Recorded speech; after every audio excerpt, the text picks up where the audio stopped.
SV news కు స్వాగతం. ముందుగా హెడ్లైన్స్.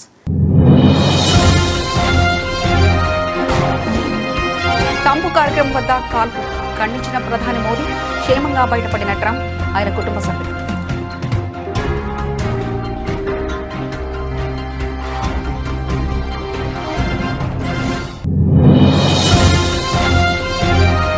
సమస్త సమాచారం నేరుగా డిజిటల్ మాధ్యమాల ద్వారా నమోదు చేయబడుతుంది. మన్ కీ బాత్ లో వివరించిన ప్రధాని మోదీ.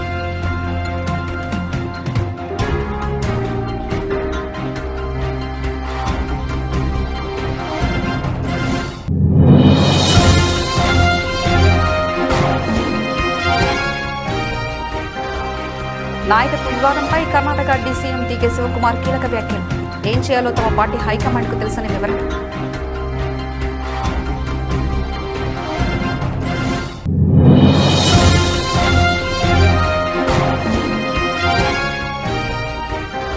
సీఎంను కలిసి పదోన్నతి పొందిన ఐపీఎస్ భవిష్యత్తు పోలీసింగ్ విజన్, ప్రభుత్వం ఏం కోరుకుంటుందనే విషయాలను వివరించిన రేవంత్ రెడ్డి.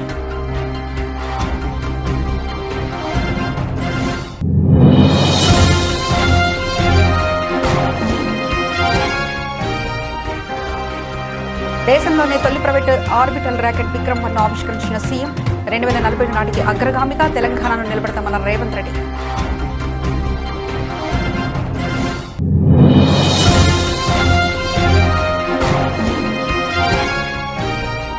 సింగపూర్లో కొనసాగుతున్న ఏపీ మంత్రుల బృందం పర్యటన, అత్యవసర మరియు క్లిష్ట పరిస్థితులను సమర్థవంతంగా ఎదుర్కోవడంపై ప్రత్యేక శిక్షణ.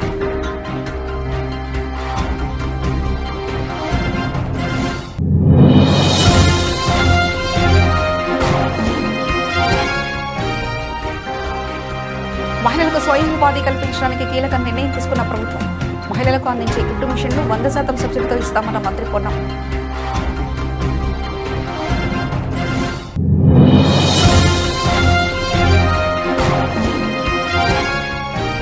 రెండేళ్ల కాలంలో అప్పులు కాకుండా చంద్రబాబు సృష్టించిన సంపద ఎంతో వెల్లడిస్తారా? ప్రభుత్వాన్ని ప్రశ్నించిన మాజీ మంత్రి కురసాల కన్నబాబు.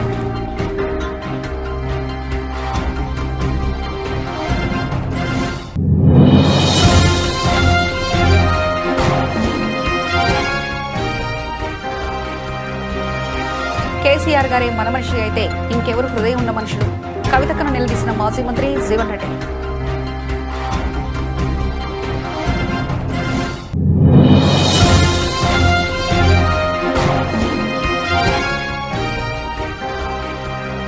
వైఎస్ఆర్సీపీ కేంద్ర కార్యాలయంలో దళిత గల సమ్మేళనం.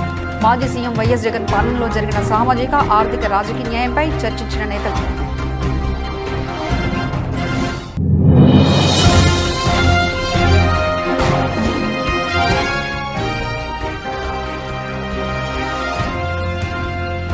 ఇషాన్ అభిషేక్ విధ్వంసం, రాజస్థాన్ పై సన్ రైజర్స్ సంచలన విజయం.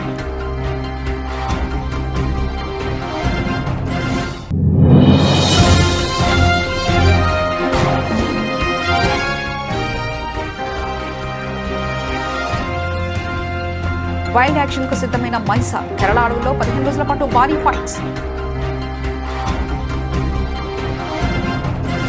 అమెరికా అధ్యక్షుడు డొనాల్డ్ ట్రంప్ హాజరైన ఒక కార్యక్రమం వద్ద కాల్పుల ఘటన చోటు చేసుకోవడంపై భారత ప్రధాని నరేంద్ర మోదీ స్పందించారు. ఈ ఘటనను ఖండిస్తూ ప్రజాస్వామ్యంలో హింసకు స్థానం లేదని స్పష్టం చేశారు. అధ్యక్షుడు ట్రంప్, ఆయన కుటుంబ సభ్యులు క్షేమంగా ఉన్నారన్న వార్త తనకు ఉపశమనం కలిగించిందని ప్రధాని మోదీ పేర్కొన్నారు. వాషింగ్టన్ డీసీలోని హిల్డన్ హోటల్లో శనివారం రాత్రి వైట్ హౌస్ కరెస్పాండెంట్ అసోసియేషన్ వార్తక వింత జరిగింది. ఈ కార్యక్రమానికి అధ్యక్షుడు ట్రంప్, ప్రథమ మహిళ మెలానియా ట్రంప్, ఉపాధ్యక్షుడు జేడీ వాన్స్, ఇతర కీలక ఉన్నతాధికారులు హాజరయ్యారు. అదే సమయంలో హోటల్ వద్ద తుపాకీ కాల్పుల శబ్దాలు వినిపించడంతో తీవ్ర కలకలం రేగింది. భద్రతా సిబ్బంది వెంటనే అప్రమత్తమై ట్రంప్ దంపతులతో పాటు ఉన్నతాధికారులకు అక్కడి నుంచి సురక్షిత ప్రాంతానికి తరలించారు. అనంతరం విందును రద్దు చేశారు. ఈ ఘటనపై ప్రధాని మోదీ ఎక్స్ ట్విట్టర్ వేదికగా స్పందించారు. అధ్యక్షుడు ట్రంప్, ప్రథమ మహిళ, ఉపాధ్యక్షుడు క్షేమంగా, ఎలాంటి హాని జరగకుండా బయటపడ్డారని తెలిసి ఊరట చెందారు. వారి భద్రతా శ్రేయస్సు కొరకం నా శుభాకాంక్షలను తెలియజేశారు. ప్రజాస్వామ్యంలో హింసకు చోటు లేదు, దానిని నిస్సందేహంగా ఖండించాలని పోస్టు చేశారు. So as you know, this is not the first time in the past couple of years that our republic has been attacked by a would-be assassin who sought to kill. In Butler, Pennsylvania, less than 2 years ago, you all know that story, and in Palm Beach, Florida, a few months after that, we came close. We really had, again, we had some great work done by law enforcement. But in light of this evening's events, I ask that all Americans recommit with their hearts in resolving our difference peacefully. We have to resolve our differences. I will say, you had Republicans, Democrats, Independents, Conservatives, Liberals, and Progressives. Those words are interchangeable, perhaps, but maybe they're not. But yet everybody in that room, big crowd, record-setting crowd, there was a record-setting group of people, and there was a tremendous amount of love and coming together. I watched, and I was very, very impressed by that. ప్రస్తుతం మన దేశంలో ఒక అత్యంత ముఖ్యమైన జనగణన కార్యక్రమం జరుగుతుందని ప్రధాని మోదీ అన్నారు. మన్ కీ బాత్ 137వ ఎపిసోడ్లో భాగంగా దేశ ప్రజలతో ప్రధాని మోదీ పలు విషయాలు పంచుకున్నారు. ఈ సందర్భంగా జనగణన గురించి ప్రధాని ప్రస్తావించారు. ఇది మన ప్రపంచంలోనే అతిపెద్ద జనగణన అని తెలిపారు. 2027 జనగణనను డిజిటల్ రూపంలో మార్చారని తెలిపారు. సమస్త సమాధానం నేరుగా డిజిటల్ మాధ్యమాల ద్వారా నమోదు చేయబడుతుందని తెలిపారు. हमारे देश में इस समय एक बहुत अहम अभियान चल रहा है, जिसके बारे में हर भारतीय को जानकारी होनी जरूरी है. ये है जनगणना का अभियान. यह दुनिया की सबसे बड़ी जनगणना है. साथियों, जो साथी पहले से इस तरह की प्रक्रिया से गुजरे हैं, इस बार जनगणना का उनका अनुभव अलग होने वाला है. जनगणना 2027 को डिजिटल बनाया गया है. सारी जानकारी सीधे डिजिटल माध्यम में दर्ज हो रही है. घर घर जाने वाले कर्मचारियों के पास मोबाइल ऐप है. वे आपसे बात करके उसी में जानकारी दर्ज करेंगे. साथियों, इस बार जनगणना में आपकी भागीदारी भी आसान बनाई गई है. आप खुद भी अपनी जानकारी दर्ज कर सकते हैं. कर्मचारी के आने से 15 दिन पहले आपके लिए सुविधा शुरू होगी. आप अपने समय के अनुसार जानकारी भर सकते हैं. जब आप प्रक्रिया पूरी करते हैं तो आपको एक विशेष आईडी मिलती है. यह आईडी आपके मोबाइल या ईमेल पर आती है. बाद में जब कर्मचारी आपके घर आता है तो आप यही आईडी दिखाकर जानकारी की पुष्टि कर सकते हैं. इसे दोबारा जानकारी देने की जरूरत नहीं पड़ती. समय भी बचता है और प्रक्रिया आसान हो जाती है. నాయకత్వ వివాదంపై కర్ణాటక డీసీఎం డీకే శివకుమార్ కీలక వ్యాఖ్యలు చేశారు. పార్టీలో గందరగోళం నెలకొందని తెలిపారు. ఈ విషయంపై డీకే శివకుమార్ మీడియాతో మాట్లాడుతూ నాయకత్వ వివాదంపై ఏం చేయాలో తమ పార్టీ హైకమాండ్ కు తెలుసు అని వివరించారు. ಈಗ ಅವರಿರೋದೇ ಟೀಕೆ ಮಾಡೋಕ್ಕೆ ಏನು ಮಾಡೋಕ್ಕಲ್ಲ. ಬಟ್ ಇವತ್ತು ಮಾತ್ರ ನನ್ನ ಹತ್ರ ಭಾಳ ಚೆನ್ನಾಗೈತೆ ಟೀಕೆ ಮಾಡೋಕ್ಕೆ. ಟೀಕೆನೇ ಮಾಡೋದು ಇನ್ನೇನು ಅವ್ರು ಹೊಗಳ್ತಾರ? ಅವ್ರ ಹತ್ರ ಯಾರು ಹೊಗಳ್ತಾರೆ ಅಂತ ಎಕ್ಸ್ಪೆಕ್ಟ್ ಮಾಡಿದ್ರೆ ನಾವು ಮೂರ್ಖರಾಗಿ ಹೋಗ್ತೀವಿ. ಇದು ನಾಟ್ ಡೂ ಇಟ್. ಮೀಸಲಾತಿ ಹಂಚಿಕೆ ಆಯ್ತು ಸರ್. ಎಲ್ಲ ಬೆಟ್ಟ ಹಾಕೋದು ಇಲ್ಲಿ ಹಿಡಿದಿದ್ದಾರೆ ಅಂತ ಬಿಜೆಪಿಯವರು ದೊಡ್ಡದಾಗಿ ಬಿಜೆಪಿಯವ್ರ ಕೈಲಿ ಏನು ಮಾಡೋಕ್ಕಾಗಿಲ್ಲ. ನಾವೇನು ಮಾತು ಕೊಟ್ಟಿದ್ದೋ ಆ ಮಾತು ಪ್ರಕಾರ ನಡೆದಿದ್ದೀವಿ. ಹಿಂದೆ 17% ಇದ್ದ ಕೂಡ ನಾವು ಕ್ಲೀನಾಗಿ ಮಾಡಿದ್ದೆವು. ಈಗೂ ಕೂಡ ಭಾಳ ಸರಳತೆಯಿಂದ ಮಾಡಿದ್ದೀವಿ. ಒಂದೇ ಇಶ್ಯೂ ಏನಪ್ಪ ಇದ್ದಿದ್ದು ಅಂತಂದರೆ ರೈಟು ಲೆಫ್ಟು ಯಾರು ಫಸ್ಟು ಒಂದೇ ಪೋಸ್ಟ್ ಇದ್ದರೆ ಅನ್ನೋದು ಒಂದು ದೊಡ್ಡಿತ್ತು. ಅದಕ್ಕೂ ಕೂಡ ಪರಿಹಾರ ಈಗಾಗಲೇ ಕಂಡುಹಿಡಿದಿದ್ದಾರೆ. ಸೊ ಎಲ್ಲರಿಗೂ ರೈಟ್ ಇರ್ಬೋದು, ಲೆಫ್ಟ್ ಇರ್ಬೋದು, ಲಂಬಾಣಿ, ಬೋವಿ, ಪರ್ಷ, ABC ಎಲ್ಲರೂ ಕೂಡ ನ್ಯಾಯ ಒದಗಿಸ್ಕೊಡುವಂಥ ಕೆಲಸ ಇವತ್ತು ನಮ್ಮ ಸರ್ಕಾರ ಮಾಡಿದೆ. ನಾವೇನು ಮಾತು ಕೊಟ್ಟಿದ್ದೇವೆ ಸುಮಾರು 30-40 ವರ್ಷದಿಂದ ಇತ್ತು. 2ನೇ ಸ್ಟೇಟ್ ಇದು. ನಾವು ಒಳ ಮೀಸಲಾತಿಗೆ ಒಪ್ಕೊಂಡಿರೋರು ಮಾಡಿ ನ್ಯಾಯ ಕೊಡ್ತಾ ಇದೀವಿ. ಎಲ್ಲರೂ ಒಟ್ಟಿಗೆ ಹೋಗ್ಬೇಕಷ್ಟೇ. ಸರ್, ಡೆಲ್ಲಿಗೆ ಹೋಗಿ ಬಂದ್ರಿ, ರಾಜಕೀಯ ವಿಚಾರವಾಗಿ ಚರ್ಚೆ ಕೂಡ ಆಗಿದೆ ಅನ್ನೋ ಒಂದು. ನೋಡಪ್ಪ, ನಾನು ಯಾವುದೂ ಪೊಲಿಟಿಕಲ್ ಇಶ್ಯೂಸ್ನ ಮೀಡಿಯಾ ಮುಂದೆ ಮಾತಾಡಲ್ಲ. ಟೈಮ್ ಬಂದಾಗ ನಿಮಗೆಲ್ಲ ಅದೆಲ್ಲ ಗೊತ್ತಾಗ್ತದೆ ಅಂತ ನಾನು ಹಿಂದೆನೇ ಹೇಳಿದ್ದೀನಿ. ಸೊ ಅಲ್ಲಿ ನಾಡ್ತಾ ಇದ್ದೀವಿ.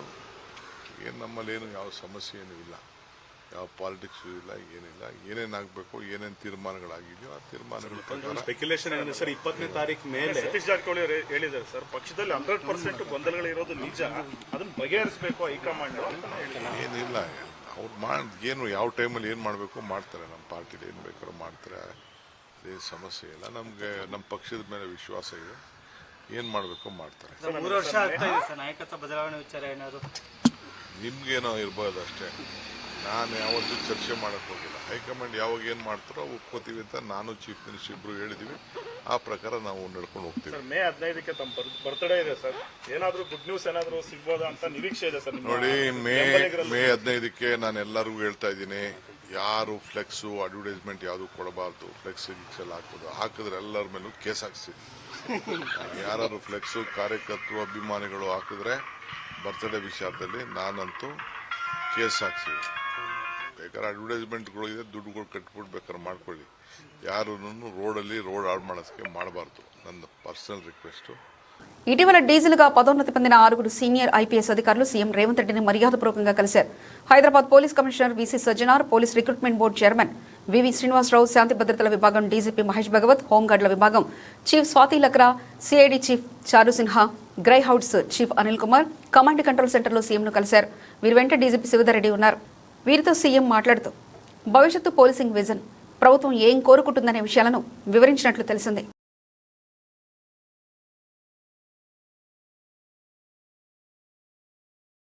తెలంగాణ త్వరలోనే ఏరోస్పేస్ హబ్గా అవతరించనుందని ముఖ్యమంత్రి రేవంత్ రెడ్డి అన్నారు. ఈ దిశగా ప్రజాప్రభుత్వం అన్ని విధాలా కృషి చేస్తుందని తెలిపారు. దేశంలోనే మొట్టమొదటి private orbital rocket Vikram one flight హార్డ్వేర్ను శ్రీహరికోట సతీష్ ధావన్ అంతరిక్ష కేంద్రంలో ఉన్న ప్రయోగ స్థలానికి పంపే కార్యక్రమాన్ని సీఎం రేవంత్ రెడ్డి మంత్రి శ్రీధర్బాబుతో కలిసి ప్రారంభించారు. ఈ రాకెట్ను శంషాబాద్లోని జీఎంఆర్ ఏరోస్పేస్ పార్కులో స్కైరూట్ ఏరోస్పేస్ సంస్థ పూర్తిగా స్వదేశీ పరిజ్ఞానంతో రూపొందించింది. ఈ సందర్భంగా ముఖ్యమంత్రి మాట్లాడుతూ ఉపగ్రహాలను అంతరిక్షంలోకి తీసుకెళ్లేందుకు భారతదేశపు మొట్టమొదటి ప్రైవేట్ ఆర్బిటల్ ప్రయోగం చేయడానికి స్కైరూట్ సిద్ధంగా ఉండడం హర్షణీయమన్నారు. దీనిని హైదరాబాద్లో అభివృద్ధి చేయడం ఏరోస్పేస్ రంగంలో రాష్ట్ర అభివృద్ధికి ఒక మైలురాయని పేర్కొన్నారు. ఈ సంస్థ 2022లో తన తొలి రాకెట్ను ప్రయోగించిందని, ఇంత తక్కువ సమయంలోనే ఆర్బిట్ ప్రయోగదశకు చేరుకోవడం సంతోషకరమని అన్నారు. 2047 నాటికి ఏరోస్పేస్ రంగంలో ప్రపంచ అగ్రగామిగా ఎదగడమే తెలంగాణ లక్ష్యమన్నారు.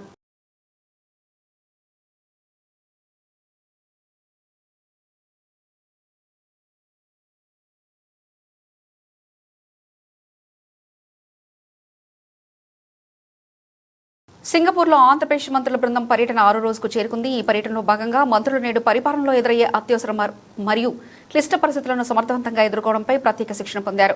ముఖ్యంగా ఏదైనా ఒక సమస్య తలెత్తినప్పుడు జట్టుగా, టీంగా వినూత్నంగా స్పందించే టేబుల్ టాప్ ఎక్సర్సైజ్ విధానంపై వారికి అవగాహన కల్పించారు. ప్రముఖ నిపుణులు డాక్టర్ ప్రవీణ్ కుమార్ ఈ శిక్షణ కార్యక్రమంలో మంత్రులకు దిశానిర్దేశం చేశారు. సైబర్ సెక్యూరిటీ ముప్పులు, డేటా లీక్ కావడం, భద్రతా లోపాలు లేదా ఇతర అత్యవసర పరిస్థితులు సంభవించినప్పుడు ప్రభుత్వం ఎలా అప్రమత్తంగా ఉండాలో ఆయన వివరించారు.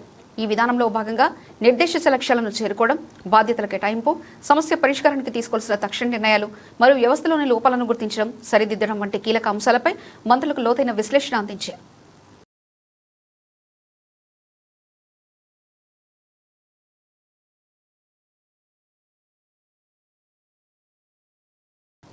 తెలంగాణ రాష్ట్ర ప్రభుత్వం బలహీన వర్గాల పక్షాన మహిళలకు స్వయం ఉపాధి కల్పించడానికి ప్రతి నియోజకవర్గానికి 1000 మంది మహిళలకు కుట్టు మిషన్లు 100% సబ్సిడీతో మంజూరు చేయాలని ప్రభుత్వం నిర్ణయించిందని మంత్రి పొన్నం ప్రభాకర్ తెలిపారు. త్వరలోనే వాటికి అప్లికేషన్ తీసుకుని జిల్లా కలెక్టర్ ఆధ్వర్యంలో ఎంపిక ప్రక్రియ జరుగుతుందన్నారు. ముఖ్యమంత్రి సూచన మేరకు బలహీన వర్గాల మహిళలకు ఉపాధి అవకాశాలు మెరుగుపరచడానికి ఈ నిర్ణయం తీసుకోవడం జరిగిందని చెప్పుకొచ్చారు. నియోజకవర్గానికి 1000 మంది మహిళలకు చొప్పున స్వయం ఉపాధి పెంచుకొని ఆర్థికంగా ఆసరగా ఎదగడానికి ఉపయోగపడుతుందని పేర్కొన్నారు. బలహీన వర్గాల శాఖ పక్షాన నిరుద్యోగులకు ఉపాధి అవకాశాలు పెంచడంతో పాటు స్కిల్ డెవలప్మెంట్ లాంటి కార్యక్రమాలు చేయడానికి శాఖ ప్రణాళికలు చేస్తుందన్నారు. తెలంగాణ రాష్ట్ర ప్రభుత్వ బలహీన వర్గాల శాఖ పక్షాన రాష్ట్ర వ్యాప్తంగా మహిళలకు స్వయం ఉపాధి కలగజేయాలనే ఆలోచనతో ప్రతి నియోజకవర్గానికి 1000 మందికి కుట్టు మిషన్లు 100% సబ్సిడీతో ఇవ్వడానికి మరి గౌరవ ముఖ్యమంత్రి గారి, ఉప ముఖ్యమంత్రి గారి సూచన మేరకు నిర్ణయం తీసుకోవడం జరిగింది. దానికి ఎంపిక ప్రక్రియ, అప్లికేషన్ల ప్రక్రియ త్వరలోనే జిల్లా కలెక్టర్ల ఆధ్వర్యం లోపల మరి ఎంపిక ప్రక్రియ జరుగుతోంది. ఇది తప్పకుండా నియోజకవర్గానికి ఒక 1000 మహిళల చొప్పున స్వయంగా ఎదగడానికి, ఆర్థికంగా కుటుంబానికి ఆసరాగా ఉండడానికి ఉపయోగపడుతుందని ఆకాంక్షిస్తూ మరి బలహీన వర్గాల శాఖ ఇంకా కొన్ని నిరుద్యోగ యువతకు సంబంధించిన ఉపాధి అవకాశాలతో పాటుగా కొంత స్కిల్ డెవలప్మెంట్ కు సంబంధించి వివిధ కార్యక్రమాలను తీసుకునే దానిలో భాగంగా మరిన్ని కార్యక్రమాలతో బలహీన వర్గాల అభివృద్ధికి ప్రణాళిక చేస్తుంది ప్రభుత్వం అనే మాట మనం చేస్తాం. కూటమి ప్రభుత్వంపై మాజీ మంత్రి కురసాల కన్నబాబు తీవ్ర వ్యాఖ్యలు చేశారు. కూటమి పాలనలో పెద్ద ఆసుపత్రుల్లో కనీసం మందులు లేవని, ఐసీయూలో ఎలుకలు తిరుగుతున్నాయని ఆరోపించారు. ఆరోగ్యశ్రీ బిల్లులు క్లియర్ చేయకపోతే నెట్వర్క్ హాస్పిటల్ ఆస్తులు హామీ మీద అప్పులు తెస్తానని సీఎం చంద్రబాబు అనడం విడ్డూరమని మండిపడ్డారు. ఈ 2 ఏళ్ల కాలంలో అప్పులు కాకుండా చంద్రబాబు సృష్టించిన సంపద ఎంతో వెల్లడిస్తారని ప్రశ్నించారు. మెడిసిన్స్ సెంట్రల్ స్టోర్కి సుమారు 712 రకాలని చెప్తున్నారు. 712 రకాల మందులు రావాల్సి ఉంటే 300 రకాల నుంచి 400 రకాలు వస్తున్నాయి. మిగతా మందులు ఏవి లేవు. వాళ్ళ ఒక దూది కావాలన్నా ఒక సూది కావాలన్నా బయటికి వెళ్ళి కొనుక్కోమని రాసిస్తున్నారు డాక్టర్లు. ఇది మన రాష్ట్రంలో పెద్ద ఆసుపత్రులు, ప్రభుత్వ ఆసుపత్రుల చరిత్ర. ఇది ఇవాళ జరుగుతున్నది. ICUలో ఎలకలు ఉన్నాయి ప్రభుత్వ ఆసుపత్రుల్లో. అది మీ నిర్వహణ సామర్థ్యానికి గీటురాయి. ఇంకా వార్డుల్లో కుక్కలు తిరుగుతున్నాయి, అది వేరే విషయం. అంటే ఏ స్థితికి తీసుకొచ్చారు మీరు ప్రభుత్వ వైద్య రంగాన్ని? రాష్ట్రాల నుంచి ఆక్సిజన్ తెప్పించి పేషెంట్లను కాపాడి ఒక మానవత్వం ఉన్న నాయకుడిగా జగన్మోహన్ రెడ్డి గారు అవాళ్ళు చేశారు. అలా మీరు చేయలేరు. మీరు ఆయనతో పోల్చుకోగలరు. ఏమీ చేయకపోయినా గోరంతలు కొండంతలుగా చేసినట్టుగా ప్రచారం చేసుకుని ఎంతకాలం పబ్బం గడుపుకుంటారు? ఇవన్నీ మేము మాట్లాడితే మీరు వచ్చి ఏం చెప్పాలో సమాధానం తెలియక జగన్మోహన్ రెడ్డి గారిని 4 బూతులు తిట్టడం, వైఎస్ఆర్ పార్టీని బూతులు తిట్టి కక్ష సాధించే కార్యక్రమాలు చేయడం, ఎవరన్నా సోషల్ మీడియాలో నిలదీస్తే వాళ్ళ మీద రెడ్ బుక్ రాజ్యాంగం ప్రకారం కేసులు పెట్టడం, చివరికి హైకోర్టు చీవాట్లు పెట్టినా కూడా ఇది తప్పు పద్ధతి అని చెప్పినా కూడా మీలో మార్పు రాకపోవడం చూస్తూ ఉన్నాం మేము. ఆరోగ్యశ్రీ బకాయిలు 3,000 కోట్లు తీర్చడం కోసం అప్పు తీసుకొస్తారంట ప్రభుత్వం. ఆ అప్పుకి నెట్వర్క్ ఆసుపత్రులు హామీ ఉండాలంట. ఓకే, దాని మీద 8% ఇంట్రెస్ట్, 8% వడ్డీ ఎవరు కట్టాలి? నెట్వర్క్ ఆసుపత్రులు కట్టాలంట. ఒకవేళ ప్రభుత్వం ఈ అప్పు తీర్చకపోతే నెట్వర్క్ ఆసుపత్రులు తీర్చుకోవాలంట. అప్పు తెచ్చుకుంటాం, వాడికి తీర్చలేకపోతే మళ్ళీ వాడే మన ఆస్తుల మీద అప్పిప్పించి ఆడిచ్చే వరకు ఈ అప్పు డబ్బులు మనం వాడుకుని దానికి వడ్డీ మనల్ని కట్టుకోవాలి. ఆడు తీర్చకపోతే ఈ ఆస్తి కొత్తగా అప్పించినట్టు పట్టుకుపోతాడు. అదే సేమ్ పూర్వం కాబూలీ అప్పులు అనేవారు, అలాంటిది. మాజీ సీఎం కేసీఆర్ పై కల్వకుంట్ల కవిత చేసిన వ్యాఖ్యలపై మాజీ మంత్రి జీవన్ రెడ్డి ఘాటుగా స్పందించారు. కేసీఆర్ మరమనిషి అయితే ఇంకెవరు హృదయం ఉన్న మనుషులని జీవన్ రెడ్డి ప్రశ్నించారు. ఈ రోజు అధికారంలో ఉన్నది రేవంత్ రెడ్డి, ఆయన పాలన బాగుందా తల్లి అని ఎద్దేవా చేశారు. తెలంగాణ ఉద్యమ నాయకుడిని పట్టుకుని మరమనిషి అన్న కవిత అన్న వ్యాఖ్యలను ఉపసంహరించుకోవాలని డిమాండ్ చేశారు. కేసీఆర్ ఉద్యమ స్ఫూర్తితో కవిత నాయకురాలుగా ఎదిగిందని గుర్తు చేశారు. అలాంటి వ్యక్తిని పట్టుకుని మరమనిషి అని అనకూడదంటూ హితవు పలికారు. బీఆర్ఎస్ పార్టీ మీద ఏదైతున్నదో శాపనార్థాలు పెడుతుంటే, నువ్వు బీఆర్ఎస్ పార్టీ శాపనార్థాలు పెడుతుంటే ఏమనుకోవాలి? నువ్వు బీఆర్ఎస్ పార్టీ శాపనార్థాలు పెట్టకు తల్లి.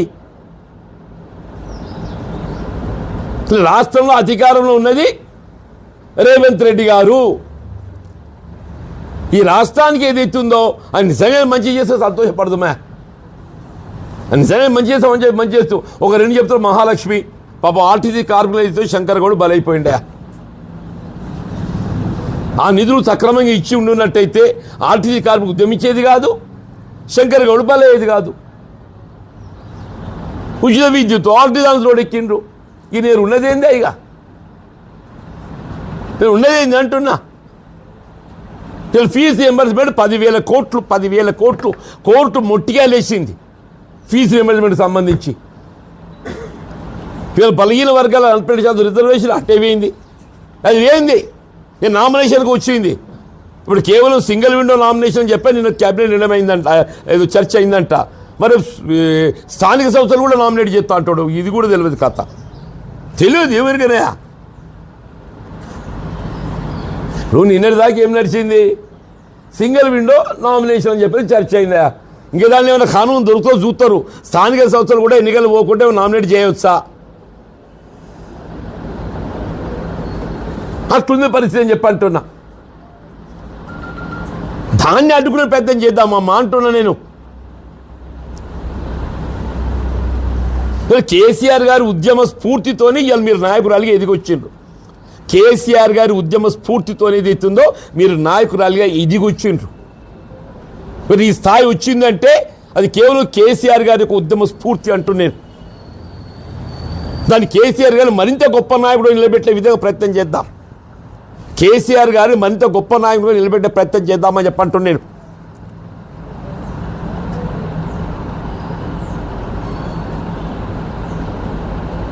అది అనేది ఇస్తుందో ఇవాళ అడుపోయి ఇవాళ నువ్వు ఇక్కడ దాకా ఎదిగినావు అని చెప్పంటే ఆయన ఉద్యమ స్ఫూర్తి కేసీఆర్ ఉద్యమ స్ఫూర్తి అయితే నువ్వు ఆయననే మన మనిషి అంటే ఎట్లా తల్లి?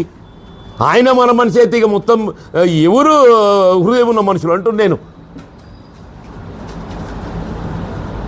దయచేసి అటువంటి మాట నీ నోటి నుండి వెలువడిస్తుంది కాదు, దాన్ని ఉపసంహరించుకోండి. ఇప్పటికీ కవిత గారి నోట్ అంటే ఏది ఇస్తుందో ఆమె పార్టీ పెడుతున్న సందర్భంగా ఆమె ఇంకే సలహాలు సూచనలు చేసి వైఎస్ఆర్సీపీ కేంద్ర కార్యాలయంలో దళిత గల సమ్మేళన సమావేశం నిర్వహించారు. ఎస్సీ విభాగ రాష్ట్ర అధ్యక్షుడు TJR Sudhakar, working president Kommuri Kanaka Rao అధ్యక్షతన ఈ సమావేశం ఏర్పాటు చేశారు.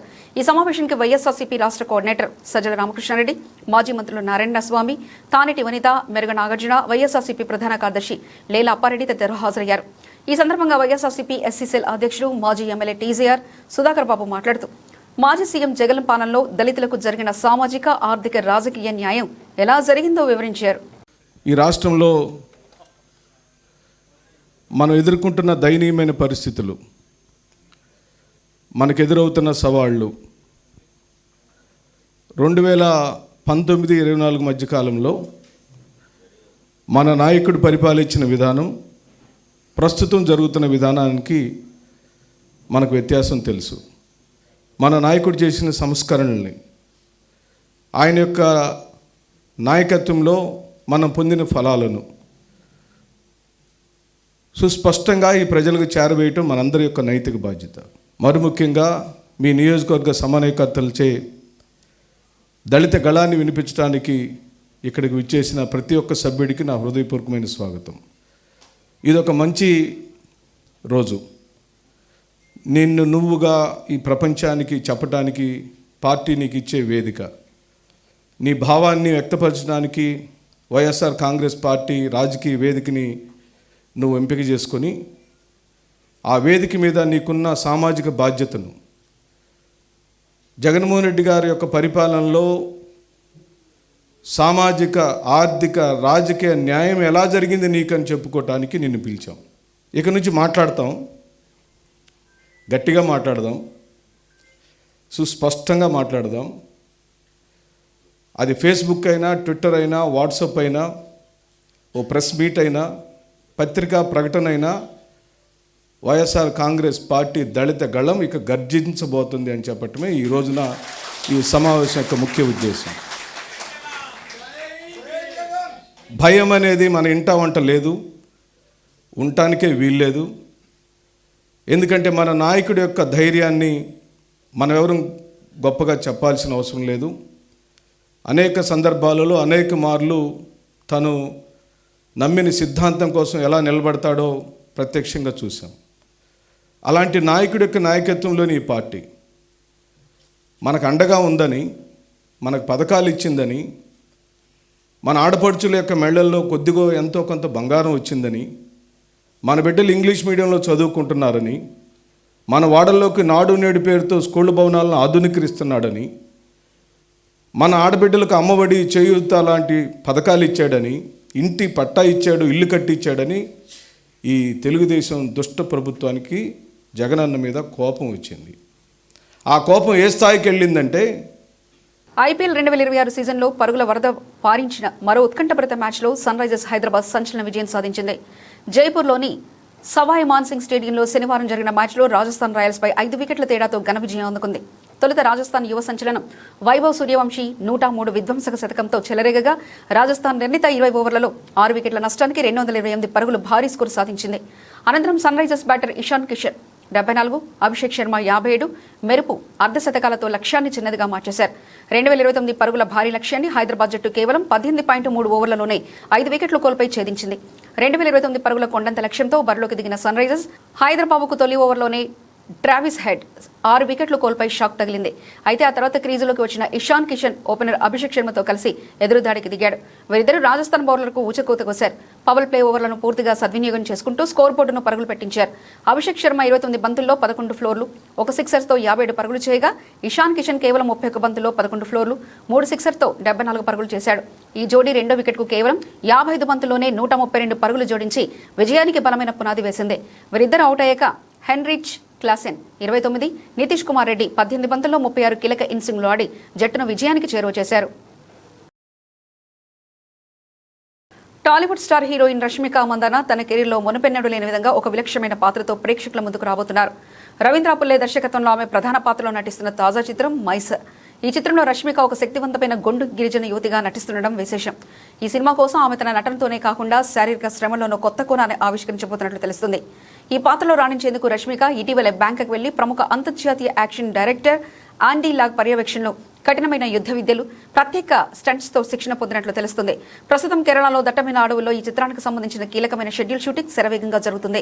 ప్రముఖ యాక్షన్ కొరియోగ్రాఫర్ కేచా నేతృత్వంలో సుమారు 15 రోజుల పాటు సాగే భారీ యాక్షన్ సన్నివేశాలను చిత్ర బృందం చిత్రీకరిస్తుంది. అన్ఫార్ములా ఫిల్మ్ నిర్మిస్తున్న ఈ చిత్రంలో రష్మిక చేసే విన్యాసాలు, పోరాట ఘట్టాలు సినిమాకి హైలైట్ గా నిలుస్తాయని చిత్ర యూనిట్ ధీమా వ్యక్తం చేసింది.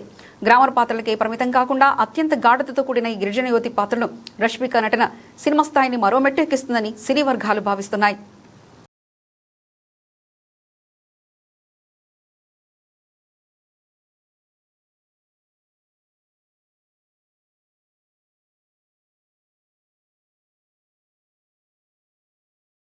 బులెటిన్ ముగించే ముందు హెడ్లైన్స్ మరోసారి చూద్దాం.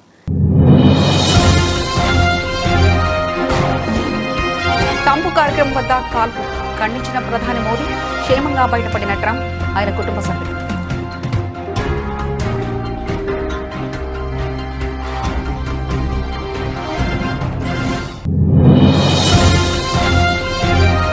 సమస్త సమాచారం నేరుగా డిజిటల్ మాధ్యమాల ద్వారా నమోదు చేయబడుతుంది.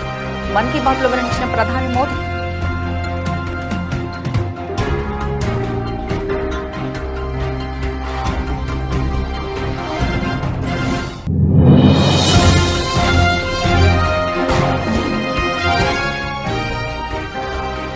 నాయకత్వ వివాదంపై కర్ణాటక డీసీఎం టీకే శివకుమార్ కీలక వ్యాఖ్యలు. ఏం చేయాలో తమ పార్టీ హైకమాండ్ కు తెలుసని వివరణ.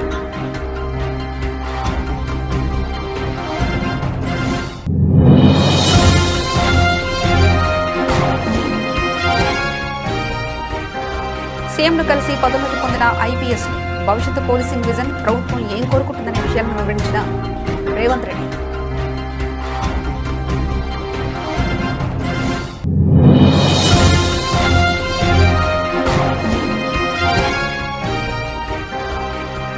దేశంలోనే తొలి ప్రైవేటు ఆర్బిటల్ ర్యాకెట్ విక్రమ్ 1 ఆవిష్కరించిన సీఎం. 2040 నాటికి అగ్రగామిగా తెలంగాణను నిలబెడతామన్న రేవంత్ రెడ్డి.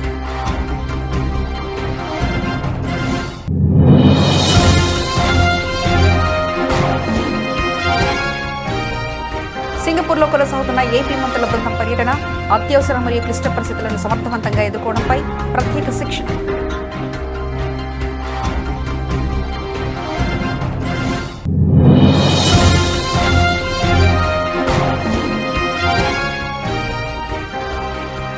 మహిళలకు స్వయం ఉపాధి కల్పించడానికి కీలక నిర్ణయం తీసుకున్న ప్రభుత్వం. మహిళలకు అందించే కుట్టు మిషన్లు 100% సబ్సిడీతో ఇస్తామన్న మంత్రి పొన్నం.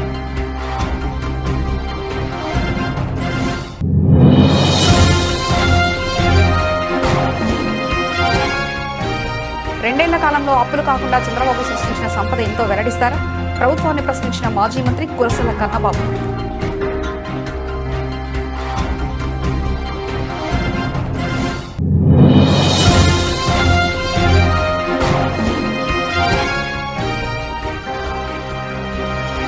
కేసీఆర్ గారే మన మనిషి అయితే ఇంకెవరు హృదయం ఉన్న మనుషులు?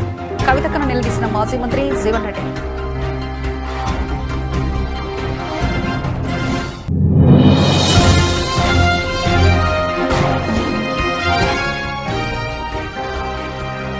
వైఎస్ఆర్సీపీ కేంద్ర కార్యాలయంలో దళిత గల సమ్మేళనం.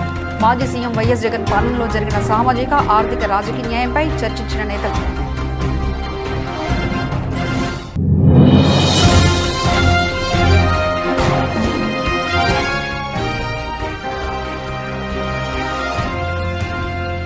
ఇషాన్ అభిషేక్ విధ్వంసం, రాజస్థాన్పై సన్ రైజర్స్ సంచలన విజయం.